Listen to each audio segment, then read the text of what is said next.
চিৰাং জিলাৰ বিজনী মহকুমা অন্তৰ্গত 2 নং দক্ষিণ মাক্ৰাৰ নিবাসী জয়ৰাম ৰায়ৰ পত্নী তথা 2 সন্তানৰ মাতৃ সুলক্ষী ৰায় যোৱা 14 দিন ধৰি সন্তানহীন পৰে। যোৱা 3 জুলাই 2024 তাৰিখত সন্ধিয়া প্ৰায় 7 বজাত নিজ ঘৰৰ পৰা সন্তানহীন হয় পত্নী সুলক্ষী ৰায়। বিভিন্ন ঠাইত বহু বিচাৰ খোচাৰ কৰি কোনো সন্ধান নোপোৱাত বল্লমগুৰি আৰক্ষী চকীত পত্নী নিৰুদ্দেশ হোৱাৰ সন্দৰ্ভত এজাহাৰ দাখিল কৰে স্বামী জয়ৰাম ৰায়ে। কোনো সদাশয় ব্যক্তিয়ে যদি এই মহিলাগৰাকীৰ সম্ভেদ লাভ কৰে তেতিয়াহ'লে বল্লমগুৰি আৰক্ষী চকীত নাইবা এই মোবাইল নম্বৰত যোগাযোগ কৰি জনাবলৈ স্বামী জয়ৰাম ৰায়ে আহ্বান জনাইছে। নম্বৰ হৈছে 8134915023 আৰু 6001446772। বিজনীৰ পৰা অভিজিত বৰ্মনৰ প্ৰতিবেদনত SM নিউজ অসম। আমাক কণ্টেক্ট কৰি আমাক জনাই সেইখিনিয়ে মই অনুৰোধ কৰিলোঁ আৰু।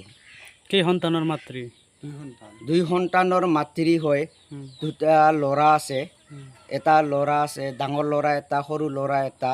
তাৰপিছত এতিয়া নিৰুদ্দেশ হৈ গ'ল।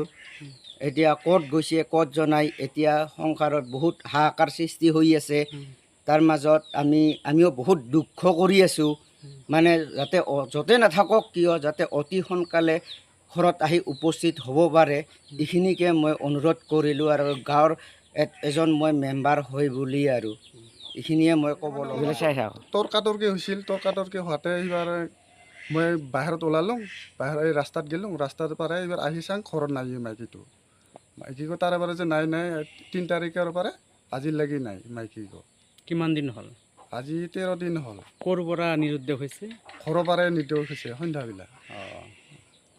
আৰু ক'ৰবাত যদি আছে মই অনুৰোধ কৰিছোঁ নিজে ঘূৰি আহক। আৰু কাৰোবাই যদি দেখছে ফোন নাম্বাৰো দিম মই, সেই ফোন নম্বৰ থানাতো যোগাযোগ আছে, থানাতো আউটপোষ্টত ক'ব পাৰিব, থানাত মাৰিয়া বল্লমগুৰি থানা। এইখন ঘৰৰ পৰা নিখোজ হৈছে? এইখন ঘৰৰ পৰাই সন্ধিয়া? কিমান দিন আগত? 3 তাৰিখে। কোনো ধৰণৰ যোগাযোগ হোৱা নাই আপোনাৰ লগত এতিয়াও? হোৱা নাই মোৰ লগত একোৱেই নাই। আপোনাৰ নাম?